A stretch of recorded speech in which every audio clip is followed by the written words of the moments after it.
Welcome to అఖిలపక్ష news. ముందుగా headlines. పేదలకు ఒక న్యాయం, పెద్దోళ్లకు ఒక న్యాయమా?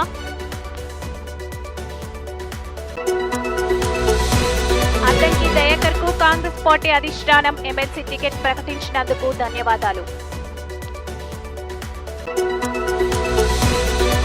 విలేకరి ముసుగులో నహీం పాషా కొంటూ రాజేందర్ వసూల్ రాజాగా మారారు. రోడ్డు ప్రమాద బాధితురాలి పట్ల మంత్రి సుభాష్ ఆపద్ బాంధవుడైన వేళ ఎవరో తెలియదు, ఎక్కడి వారో తెలియదు, అయినా సరే ఆపద వస్తే ఆపద్ బాంధవుడిలా ఆదుకునే మహామనిషి మన రాష్ట్ర కార్మిక శాఖ మంత్రి వాసంశెట్టి సుభాష్. తన నియోజకవర్గం కాకపోయినా ఎవరికి కష్టం వచ్చినా నేనున్నాను అంటూ ధైర్యం చెప్పి వారి బాధను తొలగిస్తున్నారు. మంత్రి సుభాష్ రోడ్డు మీద ప్రమాదం జరుగుతుంటే అనేక మంది నాకెందుకులే అని చూస్తూ వెళ్లిపోతారు. కానీ మంత్రి సుభాష్ అలా కాదు.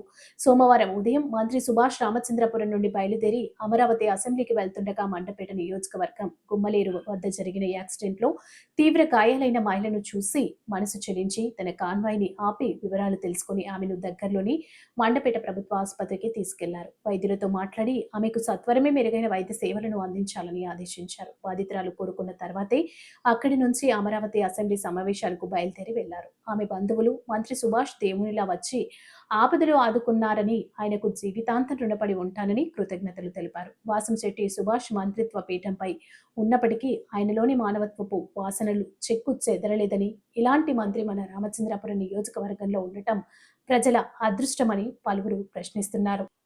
ఉమ్మడి ఆంధ్రప్రదేశ్ రాష్ట్ర కార్యదర్శి, గోదావరి లోయ ప్రతిఘటన యోధుడు, అజ్ఞాత సూర్యుడు కామ్రేడ్ రాయల సుభాష్ చంద్రబోస్ ఆలియాస్ రవణ 9వ వర్ధంతి బహిరంగ సభను పశ్చిమ గోదావరి జిల్లా జంగారెడ్డిగూడెంలో ఘనంగా నిర్వహించారు. ఈ సందర్భంగా రాష్ట్ర కార్యవర్గ సభ్యులు పి ప్రసాద్ పాల్గొని మాట్లాడుతూ, ప్రజా ఉద్యమాలకు పునాది వేసి ఎన్నో సమస్యలకు ప్రతిఘటన ఉద్యమాలు చేసి పేద ప్రజలకు అండగా ఉండి అన్నా అంటే నేనున్నా అంటూ మన సమస్యలను తమ సమస్యలుగా భావించి పోరాటాల రూపంలో ప్రభుత్వం దృష్టికి తీసుకెళ్లినటువంటి యోధుడు.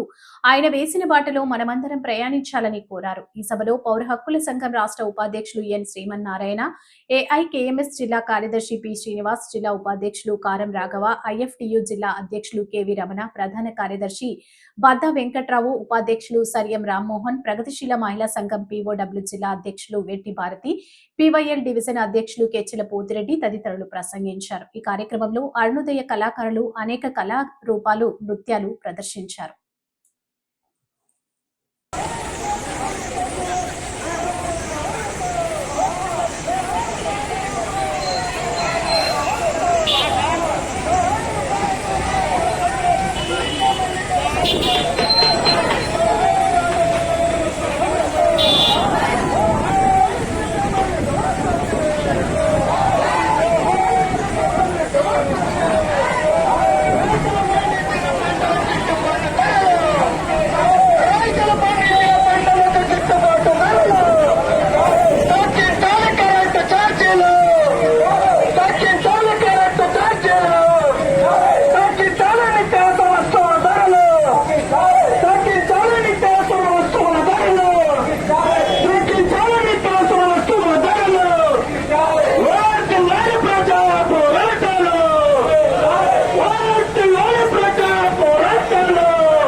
విశాఖపట్నం విశాఖ స్టీల్ ప్లాంట్ సమ్మె సైరన్. 900 మంది కాంట్రాక్ట్ కార్మికుల తొలగింపుపై ఇప్పటికే ముగిసిన సమ్మె నోటీసు గడువు.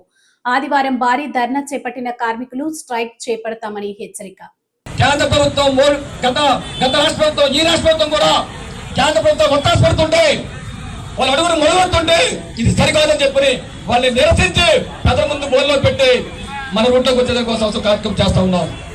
కానీ మరోసారి మేము విజ్ఞప్తి చేస్తున్నాం మిత్రులారా, ఈ రోజు వైజాగ్ స్టీల్ ప్లాంట్ ప్రభుత్వ రంగంలో నిలిపేయడం కోసం గత 4 సంవత్సరాలుగా మనం పోరాటం చేస్తున్నాం కాబట్టి ఆగింది. ఇదే ఛాంపియన్స్ ట్రోఫీ విజేత భారత్. ఫైనల్లో న్యూజిలాండ్ పై భారత్ ఘన విజయం. 4 వికెట్ల తేడాతో గెలిచిన team India. New Zealand 251/7, Bharat 254/6. Champion trophy గెలుచుకున్న భారత్. దేశవ్యాప్తంగా క్రికెట్ అభిమానుల సంబరాలు.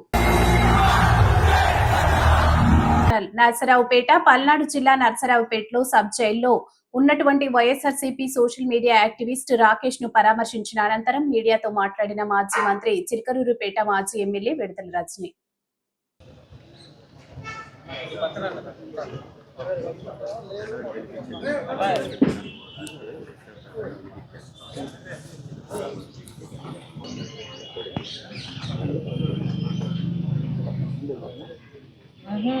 ಏನು ಜೂಮ್ ಮಾಡ್ತಾರಲ್ಲ